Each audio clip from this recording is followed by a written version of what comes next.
Hello વિદ્યાર્થી મિત્રો, આપ સૌનું આપની યુટ્યુબ ચેનલ પર હાર્દિક સ્વાગત છે. તો આજે હું તમારા માટે લઈને આવી ગઈ છું ધોરણ 9 વિષય કમ્પ્યુટર પાઠ 6 ઉબુન્ટુ લિનક્સનો પરિચયના સ્વઅધ્યયન પોથીના તમામ પ્રશ્નોના ઉત્તરોની સમજૂતી. તે પહેલાં તમે જો આપણી ચેનલને લાઇક અને સબસ્ક્રાઈબ ન કરી હોય તો તે જરૂરથી કરી દેજો. તો ચાલો આપણે તમામ પ્રશ્નોના ઉત્તરોની સમજૂતી મેળવીએ. તેનો આપણો પહેલો પ્રશ્ન છે કે યુનિક્સ ઓપરેટિંગ સિસ્ટમનો વિકાસ ક્યાં કરવામાં આવ્યો હતો? જવાબ: યુનિક્સ ઓપરેટિંગ સિસ્ટમનો વિકાસ 1969માં AT&T બેલ લેબોરેટરીમાં કરવામાં આવ્યો હતો. યુનિક્સ દ્વારા પ્રચલિત કરવામાં આવેલા નવા નવીનીકરણ માટે ઉપાયોની યાદી બનાવો. તો પહેલું થશે કે વૃક્ષ માળખા સ્વરૂપની એટલે કે ટ્રી લાઇક. તો ફાઇલ સિસ્ટમને યુનિક્સ દ્વારા પ્રચલિત કરવામાં આવી છે. યુનિક્સ તેની સાથે જોડાયેલા તમામ સાધનો એક ફાઇલ તરીકે ગણાતું હોવાથી તેનો ઉપયોગ ઘણું સરળ બની રહે છે. ગોઠવણી માટે તમામ માહિતીનો યુનિક્સ એક સાદી ટેક્સ્ટ ફાઇલમાં સંગ્રહ કરે છે, જેથી તેનો ઉપયોગ તથા સુધારા વધુ સફળતાપૂર્વક કરી શકાય છે. યુનિક્સ ઘણું સક્ષમ કમાન્ડ લાઇન વાતાવરણ ધરાવે છે, જે નવા કાર્ય માટે હયાત કમાન્ડની કાર્યશક્તિનો અનુકૂળ માર્ગ પૂરો પાડે છે. યુનિક્સ સોર્સ કોડ અને ઓનલાઈન સંદર્ભ ગ્રંથ એટલે કે મેન્યુઅલ નિઃશુલ્ક પૂરું પાડે છે. ત્રીજું છે કે નિઃશુલ્ક સોફ્ટવેર માટે રિચાર્ડ સ્ટોલમેનની દ્રષ્ટિએ 4 મૂળભૂત સ્વતંત્રતા કઈ છે? તો પહેલું કે કોઈપણ હેતુ માટે પ્રોગ્રામનો ઉપયોગ કરવાની સ્વતંત્રતા એક કે પ્રોગ્રામ કેવી રીતે કાર્ય કરે છે તેનો અભ્યાસ કરવાની સ્વતંત્રતા અને અપેક્ષિત પરિણામ મેળવવા માટે તેમાં સુધારા કરવાની સ્વતંત્રતા. સોર્સ કોડનો ઉપયોગ તે આ માટેની આગવી શરત છે. સ્વતંત્રતા બીજી કે અન્યને મદદ કરી શકાય તે માટે પ્રોગ્રામની પુનઃ વહેંચણીની સ્વતંત્રતા. અને ત્રીજી સ્વતંત્રતા છે કે પરિવર્તન પ્રોગ્રામની નકલની અન્યને વહેંચણીની સ્વતંત્રતા. એના પછીનો પ્રશ્ન છે કે લિનક્સ ઓપરેટિંગ સિસ્ટમના ફાયદા જણાવો. તેનો જવાબ થશે કે લિનક્સ ઉચ્ચ કામગીરી, સલામતી, વિશ્વસનીયતા અને સુવ્યવસ્થા ધરાવે છે. ગમે તેટલા જૂના કે ઓછી ગુણવત્તાવાળા ધરાવતા હાર્ડવેર માટે લિનક્સ વાપરી શકાય છે. પર્સનલ કમ્પ્યુટરની ગોઠવણો માટે તે સ્થાયી છે. CLI અને GUIની પ્રભાવી તાકાત તેનો ઉપયોગકર્તા માટે અનુકૂળ બનાવે છે. લિનક્સ તેના સોર્સ કોડ સાથે નિઃશુલ્ક મળે છે. લિનક્સ CLI અને GUI માટે એક પસંદગી પૂરી પાડે છે. પ્રચલિત KDE, GNOME અને યુનિટી તેના પ્રચલિત GUI છે. લિનક્સ માઇક્રોસોફ્ટ વિન્ડોઝ સાથે ઉત્તમ આંતરિક સુસંગતતા પૂરી પાડે છે. લિનક્સ સાથે ઉપલબ્ધ ઓફિસ એ સ્યુટ OpenOffice.org અથવા તો LibreOffice પણ માઇક્રોસોફ્ટ ઓફિસ સાથે સરળ આંતરિક સુસંગતતા પૂરી પાડે છે. પાંચમો પ્રશ્ન છે કમ્પ્યુટરને યોગ્ય રીતે બંધ કરવું શા માટે અગત્યનું છે? કમ્પ્યુટરને બંધ કરવા માટે યોગ્ય પદ્ધતિને અનુસરવું જોઈએ, કારણ કે જો આપણે કમ્પ્યુટરની માત્ર સ્વિચ બંધ કરી દઈએ અથવા તો અચાનક વિદ્યુત પ્રવાહ બંધ થઈ જવાના કિસ્સામાં કમ્પ્યુટર બંધ થઈ જાય ત્યારે તેની ફાઇલ સિસ્ટમને નુકસાન થાય છે અથવા તો સંગ્રહિત માહિતીને નુકસાન પહોંચે છે.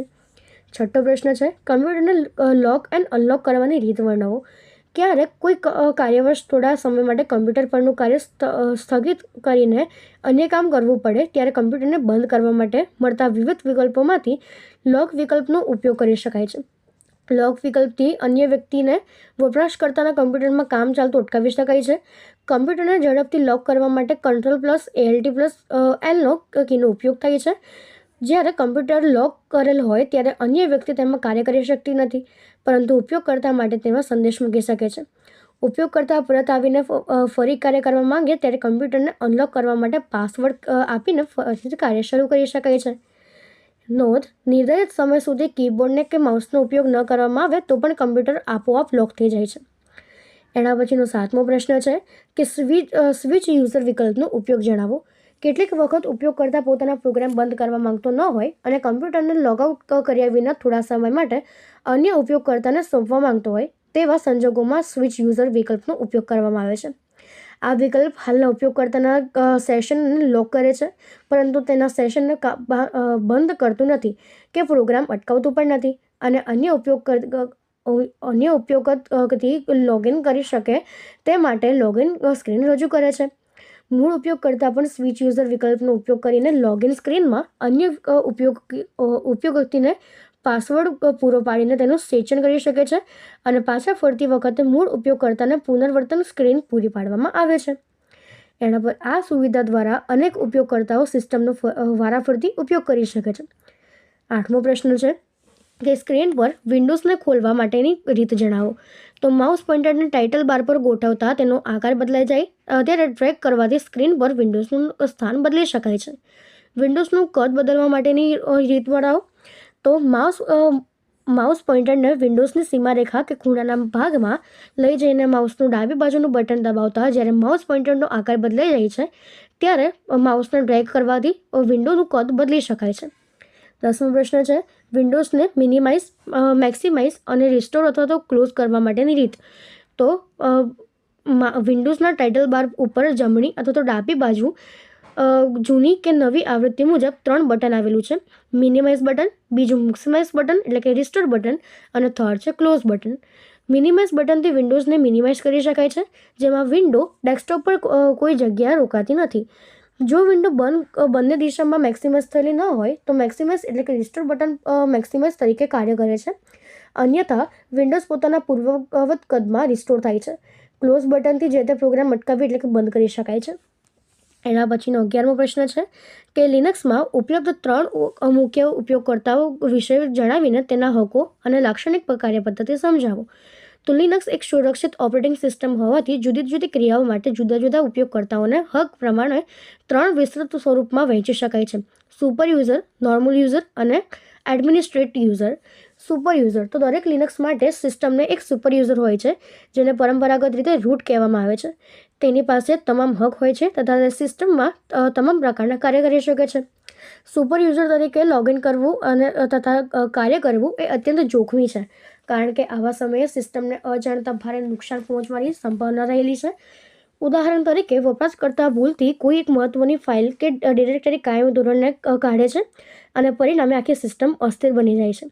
સુપર યુઝરના લોગિન સાથે આ પ્રકારની જોખમો જોડાયેલા હોવાથી હાલની લિનક્સ સિસ્ટમમાં પૂર્વ નિર્ધારિત રીતે સુપર યુઝર ખાતું એ લોક કરેલું હોય છે. જ્યારે નોર્મલ યુઝર તો લિનક્સમાં નોર્મલ પ્રકારના વપરાશકર્તાઓ સામાન્ય સોફ્ટવેર ચલાવી શકે છે તથા તેમને તેમની પોતાની હોમ ડિરેક્ટરીમાં ફેરફાર કરવાનો હક છે. સિસ્ટમના અમુક પાસાને નોર્મલ પ્રકારના ઉપયોગકર્તા વ્યક્તિગત બનાવી શકાય છે કે પોતાની જરૂરિયાત મુજબ બદલી શકે છે, પરંતુ આ ગોઠવણો એ તેમની હોમ ડિરેક્ટરીમાં સંગ્રહવામાં આવે છે અને માત્ર તેમને લાગુ પાડવામાં આવે છે. સમગ્ર સિસ્ટમ કે અન્ય ઉપયોગકર્તાઓને તેઓ અન્ય ઉપયોગકર્તાની હોમ ડિરેક્ટરી જોઈ શકતા નથી અને અન્ય ઉપયોગકર્તાના કાર્યમાં હસ્તક્ષેપ કરી શકતા નથી. તો વૈશ્વિક સ્તરે કોઈ સોફ્ટવેર પણ સ્થાપિત કરી શકતા નથી. અને ત્રીજું છે કે એડમિનિસ્ટ્રેટ યુઝર. તો એડમિનિસ્ટ્રેટ યુઝર પ્રકારના ઉપયોગકર્તા માટે પણ આ અકસ્માતે સિસ્ટમને થતા નુકસાનને રોકવા માટે નોર્મલ યુઝર તરીકે જ સિસ્ટમ શરૂ કરી આપવામાં આવે છે. જ્યારે તેમને CLIમાં કોઈ વહીવટી કાર્ય કરવાના હોય તો તે માટે તેઓ sudo એટલે કે ટેક્સ્ટ મોડ માટે અથવા તો sudo એટલે કે ગ્રાફિક મોડ માટે આદેશ સાથે પ્રોગ્રામનો અમલ કરે છે. આ આદેશો જ્યારે પ્રથમ વખત ચલાવવામાં આવે છે ત્યારે ઉપયોગકર્તા પાસે વધારાના સુરક્ષા માટે તેમનો પાસવર્ડ મંગાવવામાં આવે છે અને 15 મિનિટ બાદ ફરીથી ઉપયોગકર્તા પાસે પાસવર્ડની માંગણી કરવામાં આવે છે. ત્યારબાદ ઉપયોગકર્તા ખરેખર એડમિનિસ્ટ્રેટ યુઝર છે કે નહીં તેની ચકાસણી કરવામાં આવે છે.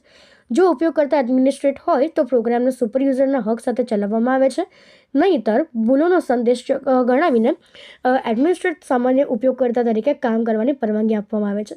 sudo કે sudo દ્વારા આપવામાં આવતા સરળ કે નિષ્ફળ પ્રયત્નોની નોંધ લોગ ફાઇલ કરવામાં આવે છે અને જેથી એડમિનિસ્ટ્રેટર જાણી શકે છે કે કોઈ કઈ ક્રિયા કરવાનો પ્રયત્ન કર્યો હતો. સામાન્ય ઉપયોગકર્તાને sudo કે sudo કમાન્ડ ચલાવવાની અનુમતિ આપવામાં આવતી નથી. આ ઉપયોગકર્તાઓ માત્ર નિયમિત વિનિયોગ ચલાવી શકે છે. તેઓ કોઈ પ્રકારના સિસ્ટમને લાગતા વહીવટના કાર્ય કરી શકતા નથી. તો હવે એના પછીનો આપણો પ્રશ્ન છે કે નીચે આપેલા વિકલ્પમાંથી યોગ્ય વિકલ્પ પસંદ કરો. તેમાં આપણો પહેલો પ્રશ્ન છે કે યુનક્સ સિસ્ટમનો વિકાસ કયા સ્થાને કરવામાં આવ્યો હતો? તો એનો જવાબ થશે option A, AT&T bell laboratories. એના પછી બીજું છે કે મેટ્રિક્સનું પૂર્ણ સ્વરૂપ કયું છે? તો option D, multiplexed information and computing service. Third છે યુનિક્સના વિકાસ દરમિયાન કઈ કમ્પ્યુટર રમત બનાવવામાં આવી હતી? તો સ્પેસ ટ્રાવેલ. યુનિક્સનું મૂળ નામ શું છે? તો UNICS યુનિક્સ. એના પછી પાછળનું છે કે ફ્રી સોફ્ટવેર ફાઉન્ડેશનની શરૂઆત કોણે કરી હતી? તો રિચાર્ડ સ્ટોલમેને. અને છઠ્ઠું છે કે ફ્રી સોફ્ટવેર ફાઉન્ડેશન દ્વારા દર્શાવવામાં આવેલ સ્વતંત્રતાઓમાં નીચેનામાંથી શેનો સમાવેશ ન કરી શકાય? તો પ્રોગ્રામને દૂર કરવાની સ્વતંત્રતાનો. એના પછીનો આપણો 7મો પ્રશ્ન છે કે GNUનું પૂર્ણ સ્વરૂપ કયું છે? તો GNU ઇઝ નોટ યુનિક્સ. એના પછી લિનક્સની કર્નલનો વિકાસ કોણે કર્યો? તો લિનક્સ ટોરવાલ્ડ્સે. લિનક્સનું પૂર્ણ સ્વરૂપ કયું છે? તો લિનક્સ ઇઝ નોટ યુનિક્સ. નીચેનામાંથી કઈ ઓપરેટિંગ સિસ્ટમ PC માટેના મુખ્ય ઓપરેટિંગ સિસ્ટમ નથી? તો તે છે એપેચ. એના પછી ઉબુન્ટુ લિનક્સ નીચેનામાંથી કયા વિતરણ પર આધારિત છે? તો ડેબિન, GNU એન્ડ લિનક્સ. એના પછીનો 12મો પ્રશ્ન છે કે વિન્ડોઝ આધારિત ઉબુન્ટુના ઇન્સ્ટોલરનું નામ જણાવો. તો તે થશે વ્યુબી. એના પછી 13મું છે કે ઉબુન્ટુમાં વધારાના સ્ટોરેજ સાધનના ઉપયોગ માટે પહેલાં શું કરવું જરૂરી છે? તો હેડ ડિરેક્ટરીમાં તેનો માઉન્ટ કરવા. 14મું છે કે વિન્ડોઝનો લોગો ધરાવતી કીનો લિનક્સમાં શું કહેવાય છે? તેને સુપર કી કહેવાય છે. એક પછી એક ખુલતી વિન્ડોઝમાં જવા માટે કઈ કીનો ઉપયોગ કરવામાં આવે છે? તો Alt પ્લસ ટેબ. ટેક્સ્ટ સ્થિતિમાં શરૂ કરી શકાતા ગ્રાફિક્સ ઇમ્યુલેટરને શું કહેવાય છે? તો તેને વર્ટિકલ ટર્મિનલ કહેવાય. તો આ પ્રમાણેના આપણા પ્રશ્નો હતા. તો અહીં આ તમામ પ્રશ્નો પૂર્ણ થાય છે. જો તમને આમાં કોઈ પણ ડાઉટ હોય તો તમે ત્યાં કોમેન્ટ સેક્શનમાં જરૂરથી જણાવી શકો છો. અને આપણી ચેનલને લાઇક, શેર અને સબસ્ક્રાઈબ જરૂરથી કરી દેજો. Thank you.